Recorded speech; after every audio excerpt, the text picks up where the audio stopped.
ওকে, এখন দেখাবো কিভাবে রাউটার সেট আপ করতে হয়। ঠিক আছে, তো সেই জন্য প্রথমে আপনাকে একটু ব্রাউজারে যেতে হবে।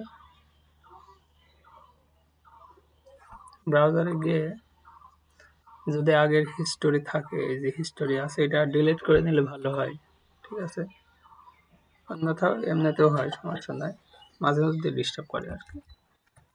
তো এখানে আপনার রাউটারের ডিফল্ট ইউজার নেম পাসওয়ার্ড থাকে অ্যাডমিন। ঠিক আছে, আপনার রাউটার রিসেট দিলে পরে এটাই থাকবে। দেন সেট আপ করার জন্য প্রথমে ব্রাউজারে এসে TP-Link-Wi-Fi.net এটা লিখে সার্চ দিতে হবে। যদি এখানে না থাকে, সার্চ দিলে পরে এরকম চলে আসবে। আসার পরে এখানে লিখবেন অ্যাডমিন, এই যে অ্যাডমিন ছোট হাতের। ঠিক আছে, এখানেও সেম অ্যাডমিন।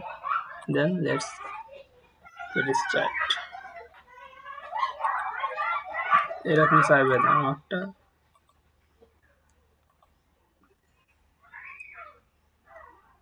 দেন প্রথমে এরকম কুইক সেট আপ আসবে, এখানে এগুলো অপশন থাকবে।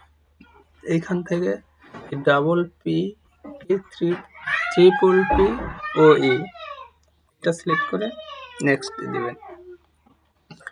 দেন এইখানে আপনার ইউজার নেম, ওয়াইফাই, এখানে পাসওয়ার্ড, মানে এই ইউজার নেম পাসওয়ার্ড কিন্তু আপনার এই যারা আপনাকে ওয়াইফাইটা প্রোভাইড করতেছে, যাদের সার্ভিসটা আপনি নিচ্ছেন, তারা আপনাকে এই ইউজার নেম আর পাসওয়ার্ড প্রোভাইড করে থাকে।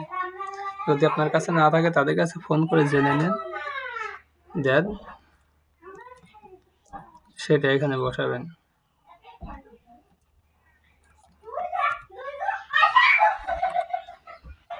দেন এরকম আপনার এই ওয়াইফাইয়ের নাম কি শো করবে।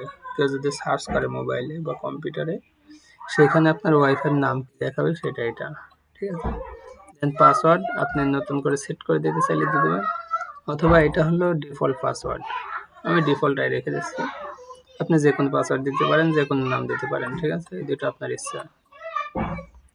নেক্সট, দেন এরকম আসবে, দেন সেভ দিয়ে দিবেন। এটা 100% হয়ে গেলে পরে আপনার রাউটার সেট আপ হয়ে যাবে।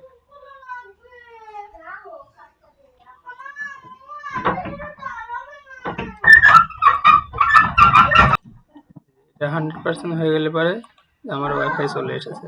ঠিক আছে, দেন এটা আপনি ব্রাউজার ক্লোজ করে দিতে পারেন, সমস্যা নেই আর। ঠিক আছে, আপনার কাজ শেষ।